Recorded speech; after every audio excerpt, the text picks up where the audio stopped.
Bonjour à tous, aujourd'hui nous allons faire un classement des meilleurs conseils financiers que vous puissiez recevoir et les pires conseils que vous puissiez entendre. L'objectif ici c'est tout simplement de vous permettre d'éviter certaines erreurs classiques pour vous faire gagner du temps et de l'argent et ne pas tomber dans les pièges classiques. Conseil numéro 1, économisez tout ce qui vous reste en fin de mois et tout mettre sur des comptes bancaires ou des livrets. On est d'accord, économiser c'est essentiel, mais économiser uniquement pour laisser dormir votre argent sur un compte bancaire ou sur un livret A, c'est pas une stratégie, c'est bien plus dangereux que ce que vous ne le croyez. Ces livrets ils sont très utiles pour constituer une épargne de précaution, c'est-à-dire de l'argent qui va être destiné aux imprévus, mais il faut comprendre une chose, l'inflation est supérieure au rendement de ces livrets, donc chaque année, votre épargne va perdre de sa valeur réelle. Donc épargner c'est bien, mais tout laisser sur des livrets c'est s'appauvrir lentement, donc la vraie stratégie c'est plutôt de garder une épargne de précaution, qui est très importante, et d'investir le reste régulièrement pour battre l'inflation et faire croître votre patrimoine. Donc économiser comme un castor sans QI, on va le mettre dans « ça va pas changer ta vie ». Conseil numéro 2, faire un crédit auto, une LLD ou une LOA pour son véhicule personnel. Sauf cas particulier, vous auriez besoin de garder votre gage pour un investissement ou un projet, faire un crédit pour acheter une voiture c'est rarement une bonne idée. Pourquoi ? Tout simplement parce que vous avez payé des intérêts à la banque pour un actif qui au final perd de sa valeur au fur et à mesure de son utilisation. Encore pire, la LLD ou la LOA, c'est des options qui sont encore pires effectivement parce que c'est littéralement payer un deuxième loyer pour votre voiture, juste pour rouler neuf, pour faire le kéké, et donc c'est un gouffre financier.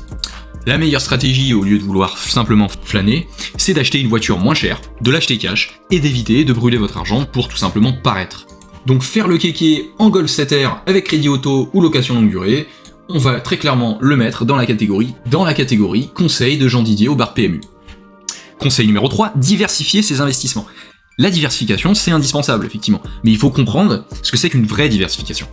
Diversification, c'est pas acheter tout et n'importe quoi, c'est acheter des actifs qui améliorent réellement votre couple rendement par rapport au risque.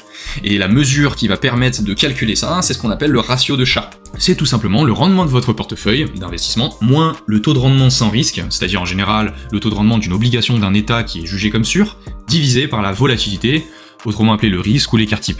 Donc une diversification qui mathématiquement va maximiser ce ratio est une diversification qui va permettre d'ajouter des actifs qui vont augmenter le rendement par unité de risque. Si vous ajoutez de nouvelles classes d'actifs dans vos investissements, mais qui vont juste augmenter le risque sans forcément apporter de rendement excédentaire, c'est pas vraiment de la diversification, et ça peut saboter votre gestion du risque. Donc diversifier votre capital comme Pamela avec son body count de 120 hommes au plus, c'est important. Ça vous permet d'aller dans la bonne direction, donc on le met dans cette catégorie, mais attention à la nature de la diversification. Conseil numéro 4, cherchez le meilleur moment pour investir, autrement dit, timer le marché. Ici, timer le marché, c'est l'assurance de faire pire, finalement, que quelqu'un qui investit régulièrement. Pourquoi ? Parce que les études sont formelles et catégoriques là-dessus. Investir chaque mois sans réfléchir au timing, ça va toujours surperformer presque systématiquement ceux qui vont essayer de deviner les creux et les pics de marché. Même Warren Buffett le dit, chercher à battre le marché, c'est s'offrir très peu de chances de faire mieux. Quand on investit régulièrement et qu'on reste discipliné, on profite du temps, donc il vaut mieux faire ça que chercher à être le plus malin, à acheter au plus bas et vendre au plus haut. Donc se prendre pour le loup de Wall Street en croyant acheter au meilleur moment, c'est très clairement dans Papy Boomer te conseille dans cette catégorie-là. Conseil numéro 5, et attention celui-là, il provoque des débats très envenimés et très sensibles, acheter sa résidence principale à crédit. C'est vrai qu'en France, on nous répète souvent que c'est le meilleur choix de vie à faire. Mais aujourd'hui, pour la jeune génération, c'est plus forcément le cas, pour la jeune génération d'ailleurs, ou pour n'importe quelle personne qui souhaiterait s'endetter aujourd'hui pour un crédit immobilier. Alors pourquoi ? Premièrement, parce qu'on a une double situation où les prix de l'immobilier sont extrêmement élevés historiquement, tout en ayant des taux d'intérêt aussi d'emprunt qui sont très élevés. En parallèle, les loyers, eux, n'ont pas suivi la même hausse, fort heureusement. Le problème en plus avec un crédit, surtout sur 25 ans, c'est que vous avez une immobilité géographique qui vous frappe, vous pouvez pas trop bouger et changer de lieu de vie. Le bien est peu liquide, puisque ça prend quand même un certain temps de vendre un bien immobilier, et en plus vous avez un coût total du crédit qui est énorme, avec taxes foncières, avec des frais de notaire, de l'entretien et j'en passe. À l'époque de nos parents, peut-être l'époque des baby boomers, même dans les années 90 c'était rentable, les prix étaient plutôt bas, les salaires étaient en hausse régulière, ce qui permettait de réduire l'impact finalement du coût du crédit chaque mois.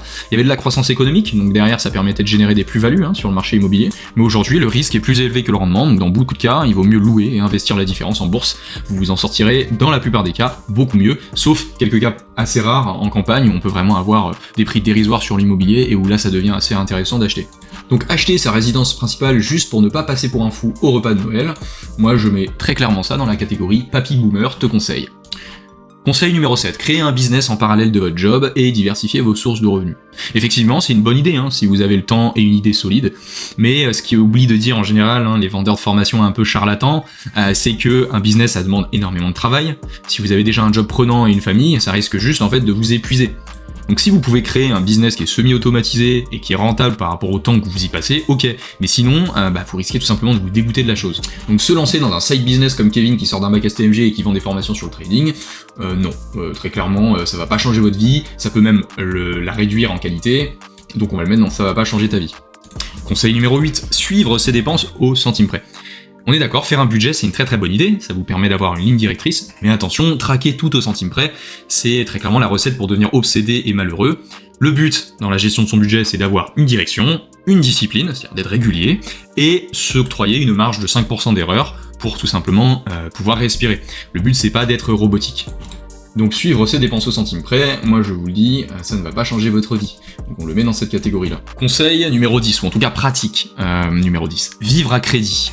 Ici, il faut très clairement dire que le crédit est pas mauvais en soi. Ce qui compte, c'est surtout finalement pourquoi on s'endette. Il y a deux types de dettes, il y a la bonne dette et la mauvaise dette. La bonne dette, c'est par exemple pour entreprendre, pour créer de la valeur, pour optimiser fiscalement parfois, pour acheter un actif productif aussi. La mauvaise dette, c'est pour financer un style de vie que vous ne pourrez pas avoir et pas vous payer s'il n'y avait pas le crédit qui était disponible, ou alors aussi parfois pour faire comme les autres, vous allez vous endetter, alors que c'est pas forcément intéressant pour vous. Ça c'est de la mauvaise dette, ça c'est des motifs qui en font de la mauvaise dette. Donc finalement, on évite la mauvaise dette, c'est parce que c'est la voie royale pour rester pauvre au final, et la bonne dette on peut l'utiliser. Donc vivre à crédit, le French Dream, attention c'est très dangereux. Conseil de Jean Didier au bar PMU, c'est la catégorie auquel ça appartient. Pratique numéro 11, faire du trading ou du gambling. Les formations de trading miracle sur YouTube, on va pas se cacher, c'est 99% de bullshit. Si une stratégie magique existait, personne ne la vendrait, parce que tout simplement elle cesserait immédiatement de fonctionner si tout le monde la connaissait et l'utilisait. Donc ça, c'est absolument à fuir. La deuxième chose, ça concerne le gambling. Donc le gambling, ça va être les jeux d'argent, les casinos, jeux à gratter, loto, paris sportifs, machines à sous aussi. Ça, c'est un système qui est conçu pour que vous perdiez. Il n'y a pas 50% de chance de gagner, c'est beaucoup plus faible. Donc statistiquement, presque tout le monde y perd. C'est très clairement à fuir. Donc suivre la formation trading crypto de Titouan ou parier sur des sports comme Jean PMU, conseil de Jean Didier au bar PMU et la catégorie qui la concerne. Conseil ou dicton numéro 12, l'argent ne fait pas le bonheur. Alors ça, effectivement, c'est très discuté comme sujet. De mon avis, l'argent, effectivement, ne rend pas heureux en tant que tel, ça c'est vrai, mais par contre, il rend libre et c'est cette liberté qui va permettre ensuite d'être heureux.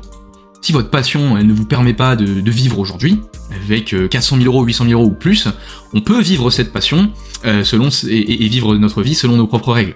Puisque justement, on a ce capital qui nous permet de moins travailler et donc de s'adonner à des choses qui nous font plus plaisir qu'un métier qu'on fait justement pour simplement se nourrir tous les mois et payer les factures. Donc oui, l'argent, il contribue massivement au bonheur, mais il contribue indirectement. Voilà, notre petite Magali qui nous dit que l'argent ne fait pas le bonheur, non, désolé, on va la mettre dans Papy Boomer te conseille, c'est à moitié vrai. Conseil numéro 13, vivre en dessous de ses moyens. Ça pour moi, c'est un des meilleurs conseils financiers qu'on puisse vous donner. L'objectif, effectivement, derrière, c'est que si vos revenus augmentent, eh bien vos dépenses restent stables. Ça vous permet derrière d'augmenter votre épargne, d'investir plus, et donc de devenir libre beaucoup plus vite, progressivement. C'est vraiment une pratique que vous devez essayer d'adopter si vous voulez faire croître votre patrimoine et être beaucoup plus à l'aise financièrement. Donc, essayez de ne pas augmenter votre train de vie au même rythme que vos revenus, et vous respecterez effectivement ce principe. Et ce principe, je vais très clairement le mettre dans la meilleure des catégories. Donc vivre en dessous de ses moyens, c'est dans la catégorie où on vous veut du bien. Conseil numéro 15. Allez voir un conseiller en gestion de patrimoine. Quand il s'agit d'investir, globalement, vous avez 3 solutions. La première, c'est d'aller voir votre conseiller bancaire. Celui-ci va vous vendre en général des produits maison, c'est-à-dire des produits qui sont fabriqués par la banque, des assurances-vie, des placements en particulier. Sauf que le problème avec ces placements, c'est qu'ils ont en général des frais très élevés, donc vous avez une performance qui va être assez faible, donc c'est globalement un très mauvais plan.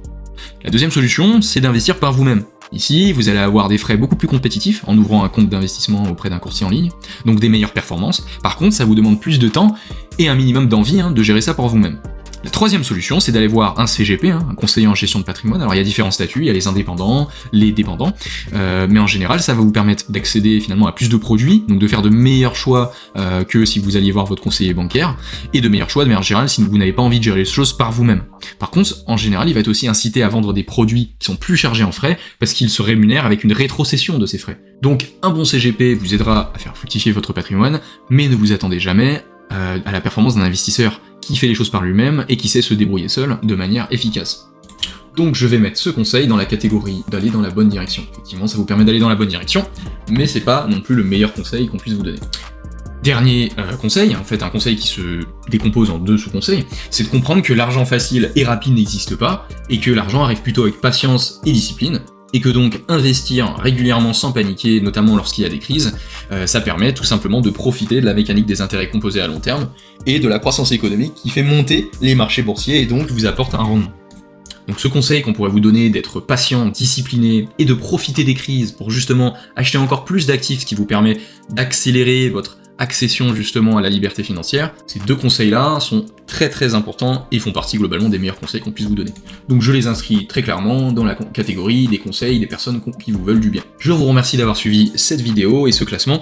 Si vous avez aimé la vidéo, s'il vous plaît, n'hésitez pas à liker, à vous abonner également, et si vous avez un avis particulier sur les choses qui ont pu être dites pendant cette vidéo, n'hésitez pas à lâcher un commentaire et à expliquer pourquoi vous êtes d'accord ou pas, ça m'aidera beaucoup à améliorer mes vidéos. En attendant, je vous souhaite de réussir dans vos décisions d'investissement, et je vous dis à la prochaine, ciao!